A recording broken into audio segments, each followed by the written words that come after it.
This video is brought to you by Core Essentials, home of the ultimate CCW belt. From tactical to leather-style gun belts that are second to none, visit coreessentials.com. So a little bit of expectation management here. The PSL has been the worst performing rifle that we've shot, not only on this course, but on the show in general. But that's not because it can't group with a cold bore. The problem comes when we are shooting it and heating the barrel up. Two issues. One, the rifle heats up very quickly. The barrel heats up very quickly. Two, is that when it does heat up very quickly, it loses zero in a really peculiar and randomized form that's very difficult for shooting long range. And it's a way that we found out after we shot this course, it starts drifting low and wide, low and wide. And so it makes it even more difficult to judge where you're going to put those rounds in the long term when you're really pumping rounds down range. Now, that is not universal to every rifle. Some rifles do that. The PSL does it particularly bad. And again, we didn't find out until after we shot this course. Now, for new shooters or new viewers who are just tuning in, this is what I typically can do on this course. Impact! Neutralized! Impact! Neutralized! Impact! Neutralized! Impact! Neutralized! Impact! Neutralized! Impact! Neutralized! Impact! And on that note, enjoy the worst Speedway run on the show thus far. And we'll see you guys in the debrief to break down exactly what happened.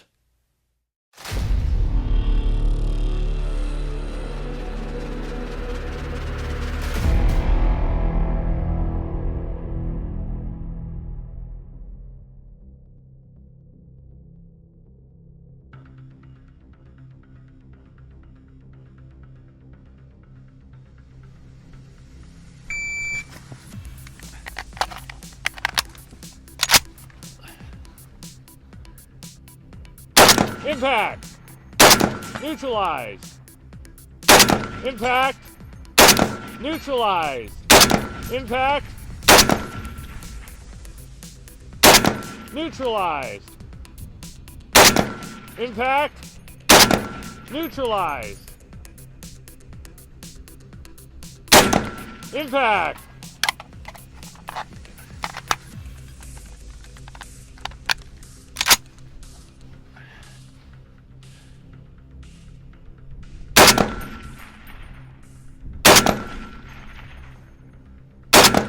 Neutralized!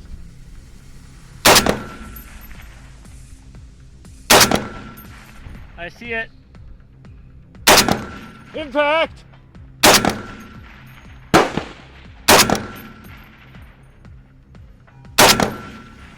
All those coming in low. It's starting to cook, dude.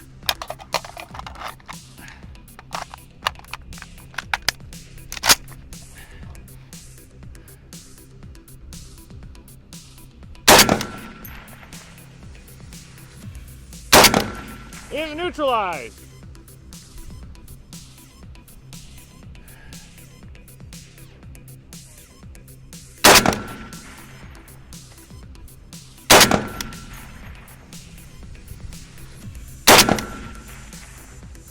Coming in low. Coming in low. Off the right. Coming in low. Low. Off the right.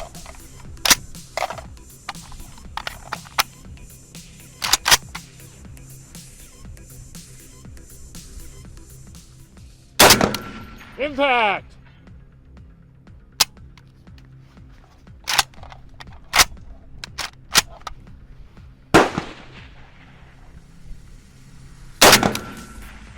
Off the left.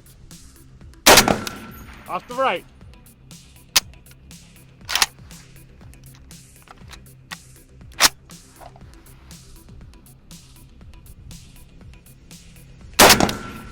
Off the right. Neutralized.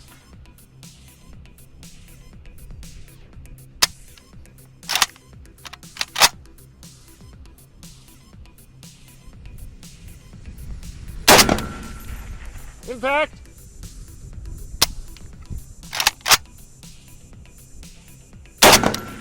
Just off the right. The left.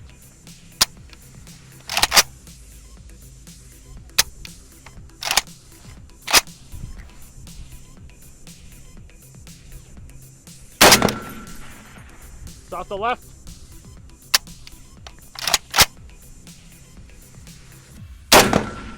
Neutralized. Okay, I'm gonna par out on this one. Mag issues. I mean, look, I know there are a lot of guys out there who like the PSLs. This is definitely not my first choice. This rifle exhibits a wicked right shift whenever it heats up. So much so that it's actually difficult for me to adjust.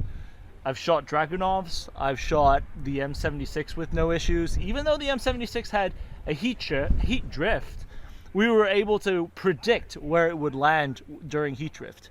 The PSL is far more difficult to. To compound that, this particular one magazine had issues feeding.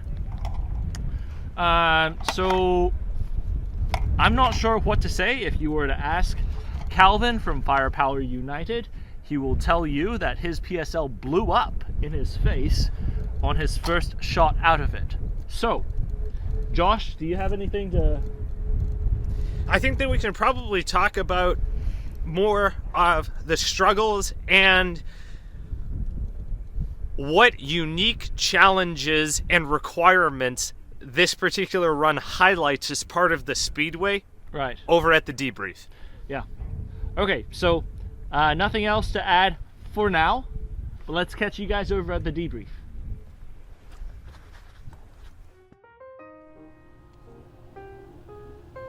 Привет, товарищ. You must have caught me admiring my flowers. I was only about to fertilize them, the best way I know. The Russian way.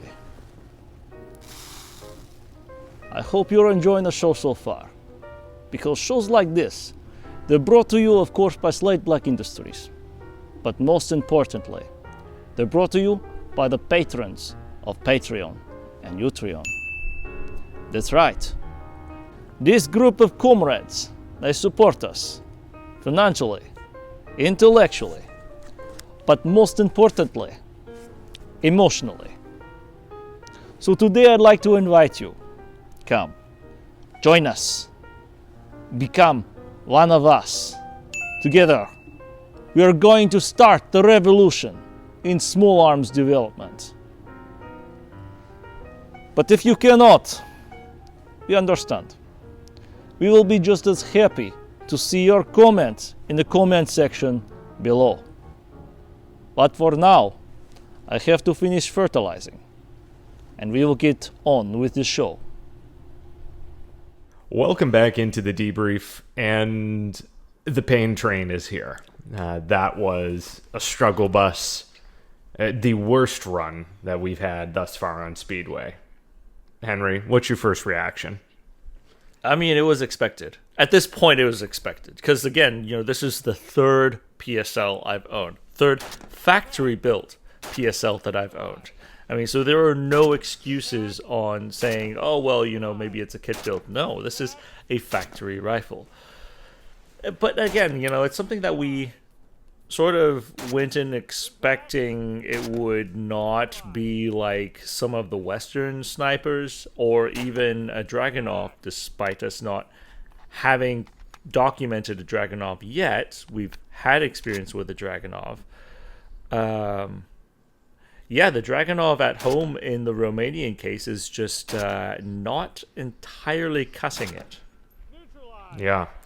So let's So we would, first of all, what you might say is that this was for science. Yes. This was for science. Yes. Yes. So when we talk about this concept of the Dragunov we have at home, I know that one of the likely results here is that this type of video will draw viewers who may not be familiar with what that sort of colloquial term of at home means, especially since it does tend to garner international views. So, Henry, walk us through, sort of the baseline on what differentiates the PSL from an actual Dragunov and makes it like the sort of bastardized copy, which it is now. Yeah, I mean, it's unfortunate too, right? Because clearly you could see it went form over function in the case of what we're looking at. But if we were to like step back for a second, let's think about the doctrine of the Dragunov and how that differs from the Western doctrine. Right? Your Western doctrine is not for this style of shooting. Like, well, the DMRs that we've shot are for this style of shooting, but those Western sniper rifles, like pure sniper rifles, are for 1 or 2 shots, you bug out. That's, you will not drop a third shot if you want to live. The Soviet doctrine, on the other hand, is there to be a more multifunctional marksman's role. Like, that marksman is set in a much lower echelon, and that guy supports infantry movement. They move with infantry, and sometimes if they need to substitute a machine gun, which, by the way, all of these things use the same cartridges as a machine gun, that is done on purpose. If they are supporting infantry and they are using this as a machine gun, like in substitute of a machine gun role and trying to pin targets down, you are looking at multiple rounds, subsequent follow-on shots that have to be a little bit better than your average line AK in order to pin that enemy and flank and maneuver upon them. And so the Dragunov doctrine is a lot more of a multifunctional marksman's role, what we would now know in the West as a DMR, a designated marksman, or an SDM, a squad designated marksman. You would want something that could hold itself in a higher volume of fire. And so when we're talking about the Speedway course, it really is a better course to evaluate an SDM or a Soviet-style marksman, right? And the Dragunov we have at home is actually referring to a video that we've done in the past, where we're talking about how some countries, when they were unable to receive the Dragunov's data package, and they didn't want to go full China to where they just carbon copied a Dragunov and reverse engineered it at home, how they would turn something out to have that function of the Dragunov. And 2 of the major countries who did that were Yugoslavia and Romania. And in fact, the Yugoslav M76 and the Romanian PSL that you see here were done under a joint project with very similar requirements to it. I mean, almost the same requirements as a Russian Dragunov. And so that's why when we're looking at these things and we're looking at it through the lens of, how does it perform, we want to see how well it could match up with a Dragunov, because that's what they were trying to fit the function after. Now, the Yugoslavs and the Romanians obviously just took an AK and enlarged it, like a lot. The Yugoslavs made an AK to shoot 8mm, gave it a super thick barrel and a beefy milled receiver to take all that recoil, and did rework the gas system to have adjustable gas. Super cool. And then put a scope on the side. So that's how they duplicated Dragunov's function. And it somewhat works. I mean, I would still choose a Dragunov because of how heavy the Yugos tend to make things. It is no longer like a Dragunov where it's super light and you could like run in the mountains with it. The Romanians and the PSL decided to take a more aesthetic clone approach and keep a super light barrel despite it chambering in a toastier 54 rim, decided to use reinforcement plates to hodgepodge an AK-like stamped receiver in order to, well, I would say an RPK receiver, but still an RPK is for a high volume of, 7.6239, not 54 rim. And the end result, I mean, we didn't even know when we were shooting this what the full review would yield, but when we did the heat stress test, I think that's something that we ought to kind of put side by side with what we saw today on our Speedway results, because we didn't know of what it would do in the heat stress test yet when we shot this. We just knew that this was really difficult to get on shot. After I think it was like first mag, we started seeing a lot of heat related issues with a PSL, right? Yeah, in this particular case, I think by the time you got to around the 400, you started to see like major heat shift. But at the moment, it's very difficult in the moment to identify something while you're on the clock, like trying to do the run, as heat shift and not just shooter error or an environmental impact or something along those lines. Mm-hmm. But the same day I shot this, I also shot the M76, and the M76 did just fine. I mean, not great like a Scar, but it finished the course. It completed the course. I was able to shoot the last target and hit it. And I would say the M76, like, it had more recoil for sure, but yeah, I mean, I didn't run into the same heat stress issues that this did.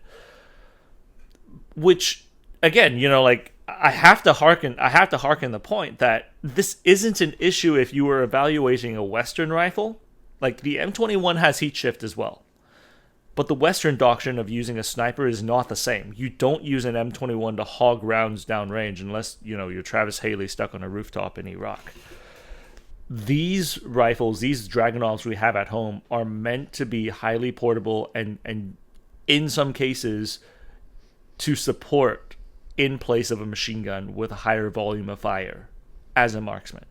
And so if you have heat shift issues this bad, that defeats one of the core requirements of the system itself.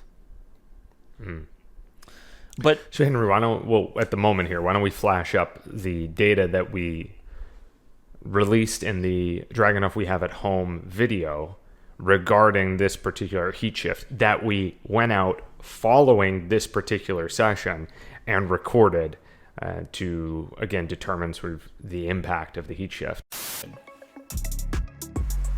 like the M76, we grouped the PSL on 4 separate targets, with 9 to 10 shots on each of the targets to observe the group size and the shift. 4 magazines were shot through the rifle with minimal recovery time between shots. Now look very closely. The rifle's first 7 rounds mostly printed inside of a 1.75 MOA cluster, which is actually not bad for an AK-type rifle shooting match-grade ammunition. However, you can see the rounds started to drift low on the last few rounds in the first group.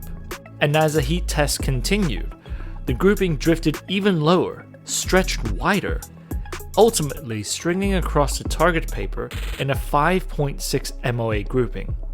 If you were to stack the targets together, we're looking at a 6.2 MOA dispersion in a teardrop shape from the initial grouping cluster, and then the heat dropping the rounds low and stretching it very wide. Heat is absolutely the enemy of the PSL. And if I recall correctly, it was multiple MOA of shift and a huge string, so it moved down a significant amount below the point of aim, and then I believe it opened up relatively dramatically in a horizontal fashion. So there's really no ability for you to sort of manage that effectively when it comes to being able to know, okay, hey, if I'm starting to feel like the gun's getting toasty, I can see some heat coming off of the receiver, I need to do this. There's really no capability to do that. There's no ability for you to respond accordingly. So, for example, to contrast that, for those who are listening, Henry's M21 has heat shift, as he mentioned. but it's predictable and repeatable heat shift. Was it, Henry? It's like it shifts right slightly. Left. Oh, okay. Shifts left. Yeah. Shifts left. The rounds you have to hold right, further right. So you know exactly what it does. You know the approximate amount that it shifts, and you have a pretty good idea of like how hot the gun is when it starts to shift. And so you can, as a shooter, especially when you're shooting at slightly larger targets. We're not talking about like, little tiny 3-inch plates or something like that. We're talking about vital zone targets, which is what you're shooting at in this run. You can sort of account for that within the scope of what you're doing. But with this, again, what we identified with this, and why it was so dang obvious that you're like the maximum amount of struggle, is because you take one shot on your same hold and you'd be a foot to the left, and then you take the same exact shot and you'd be 2 feet to the right on the same hold as the gun heats up. Yeah, I mean, that's a death spiral. I mean, that's Rob over at Vintage Rifles. He and I talk about this all the time. And again, Rob's a Bravo 4 qualified sniper. And he talks about death spiral. I mean, when you get heat shift and the rifle suffers even more from heat shift, and you're trying to chase the round, you're just dropping even more rounds down in the rifle, heating up even more, and if it affects the rifle even more, it just spirals out of control. And on this one, like you were talking about how when we did the analyses, you could see it's a teardrop shape, how it heat shifts on a normal piece of target paper, right? You start off with a cluster, and then it starts dropping and widening, and dropping and widening. And so the rounds, like, even if you look back at the footage that we did, it was hitting at first, and then you started saying it's hitting low. Okay, so I adjust higher, but then it started shifting horizontally off the target. So I kept on trying to readjust, and I kept on heating it up even more and dropping it even lower, because you kept on saying I was still shooting low, and I kept on adjusting to the left and right plane of it. And that's just me struggling. I mean, it's like chasing the rifle around, and while doing that, I'm heating up the rifle even more, exacerbating the issues. Right. It's just not hitting the target at all. Right. Yeah. And if we contrast to the M21, even though, like, at this point I know where the M21 shifts, but even if you did not know where it shifted, by the time it heated up and it shifted, it's still predictable. You can still see where the splash is, and you could adjust your point of aim to compensate for that new point of impact. And that's something a sniper could do. But if you have an unpredictable horizontal shift during heat shift, exactly, Jesus take the wheel for you. Exactly. All right, so look, let's put some of this within context then. This is technology that is replicating 1960s tech.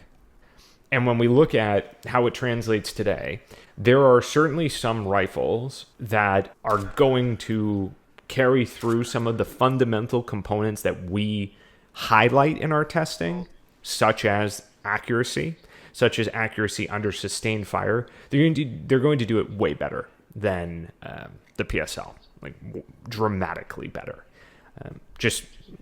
It doesn't even have to be in the same category of firearm, but if you think of other rifles we've shot from that era of time, there are plenty of examples that perform dramatically better.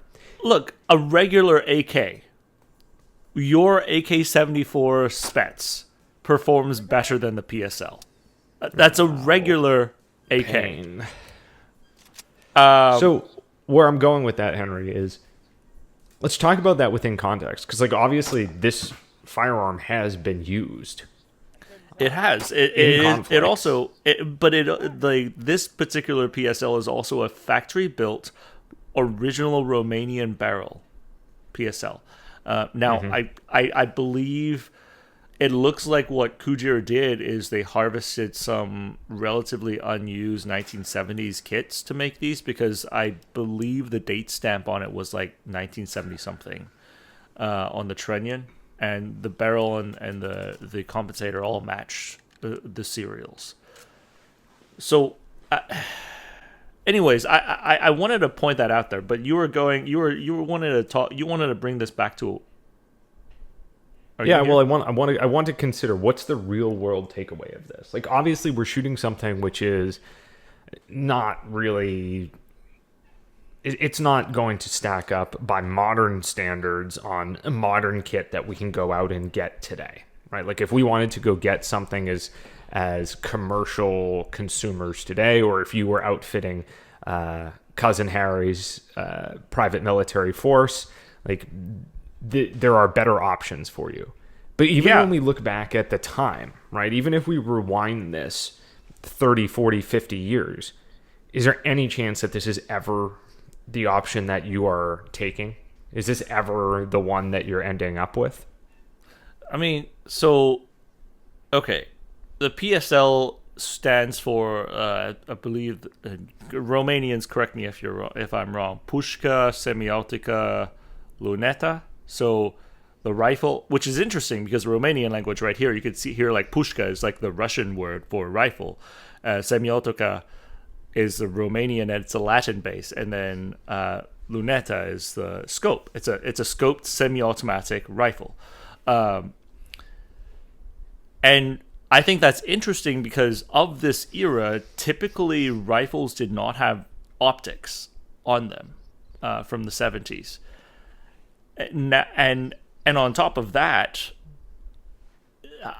it almost seems like the PSL was done on the premise that you put a larger cartridge in it and elongate the barrel and put a scope on something, and you'll have a sniper rifle, regardless of the design. And you don't have to think about anything else as long as you put those components onto a rifle. So let me put it this way then. While a good number of the firearms we put on this show are historic or have some historic significance, and that's what makes them interesting, not necessarily that they are the best today. When I look at the PSL specifically in a commercial environment today, specifically in the US, this went from a rifle that was like a couple $100 that was kind of like, I don't know, it seemed like it was a fun thing that you could get into, like, oh yeah, this is my Dragunov I have at home. It's an easy, low threshold, low barrier to entry to get into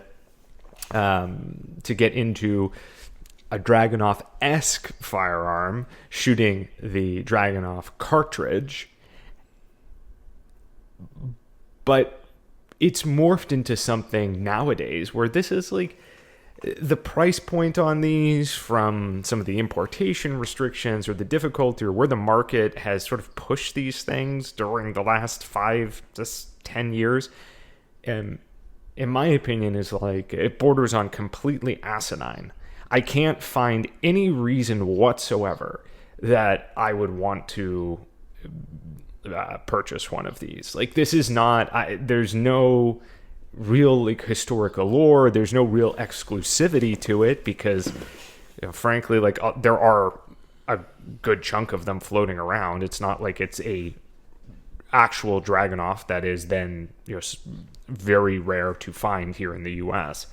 I just can't find a reason why I'd go, oh yeah, like I can put aside the fact that it doesn't have great performance and be interested in it for these historic reasons, and therefore like still enjoy taking it out to shoot or mess around with.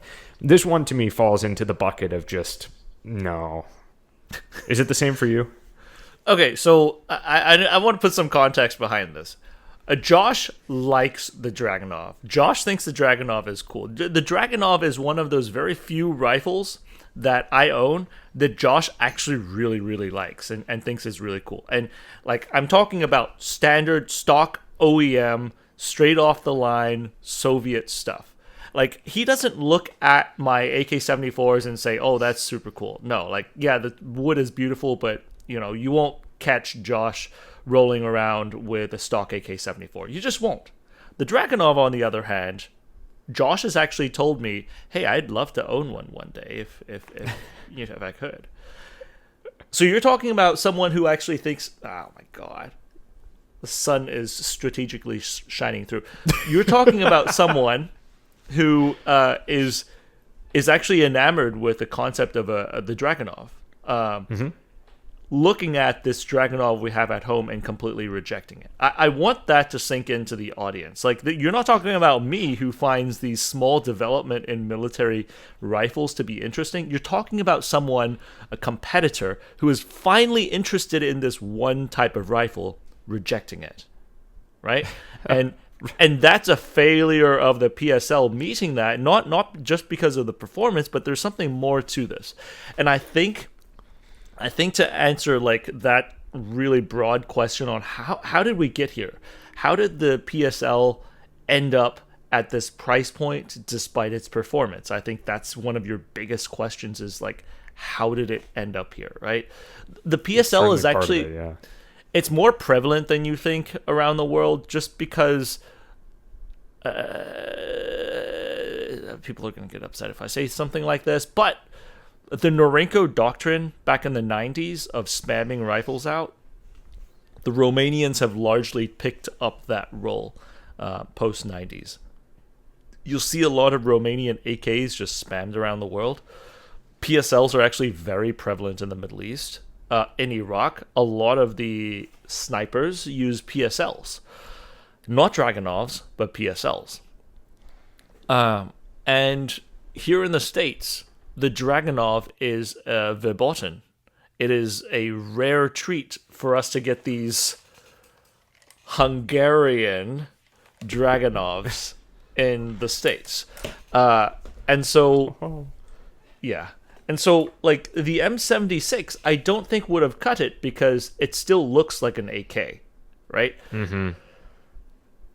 The PSL initially, when it came in at such a dirt cheap price. Like, I bought the first one for $500, the first PSL, and I had the same idea. Oh, it's going to substitute a Dragunov, but I didn't buy it because of its historical significance in Romanian arms development. Romania is a NATO country now. Romania does not have any importation restrictions. Romania has Sentry, who keeps on sucking Romanian Kujir guns into the country. And I think in the long term, they're able to fill this void where they look like something that is highly desirable. Exactly. Yes, this is exactly what I'm getting at. But at the end of that entire line of conversation, it's like, but it's not. It's not. It doesn't do it. It's bad. Don't. No. I mean, if Kia made a Bugatti, and Bugattis were illegal in the States, and they sold it for the price of a Kia, they probably wouldn't sell. But if they rebranded it, and they sold it for 5 times the price of a Kia, but it looked like a Bugatti, maybe it would sell. That's exactly what's going on here. It's unfortunate, but yeah, there are no import restrictions to PSLs. Like, in fact, if you compare that to the AKs, they don't even have to ship with, because it has a thumbhole stock. It is Hunter. It hunts. It's a 10 round detachable magazine semi-automatic rifle that fulfills all the sporting requirements. Oh, you can take the bayonet lug off, and it could ship straight. Now, some people did run into issues where they took surplus PSLs and tried to ship it stateside, but it had the safety sear, which the ATF deems as a machine gun sear, right? So those had an issue, but newly produced PSLs, or kind of like what we saw here, a PSL to where they kind of re-alived with a new receiver over in Kujir, those could come stateside, sure, without much of an issue. And that's the thing, like us Americans, you tell us you can't have something, well, guess what? You must have it. And so, yeah, unfortunately, these things, despite them not being Dragunovs, but the market itself having such a high demand for something that Americans cannot have, I feel like that it sort of like somewhat fills that demand, and people, the same people who think this is a Dragunov, are going to use this and go out and call it a Dragunov. They may not be shooting these very often. I don't know if that's like there's a fair bit of presumption there, but yeah, I have a strong feeling that people who tout these may not shoot them very often to see these apparent flaws that you and I have seen with this particular rifle. Absolutely. All right, gang, with that, we're going to wrap this session up. Thank you, as always, for those who stick to the very end. We certainly appreciate it. You guys are the best. Of course, make sure to check out our Patreon and Utreon. Hop in the Discord over there. It is most enjoyable, a rowdy good time. And, of course, thanks to Slate Black Industries and Midway USA. Guys, until next time, we'll see you on the range.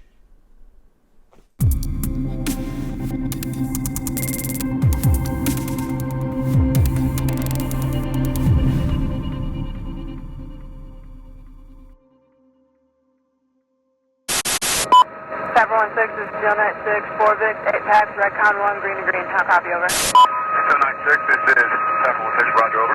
16, 091, 1 pack, green, green, over. This is 716, roger, over.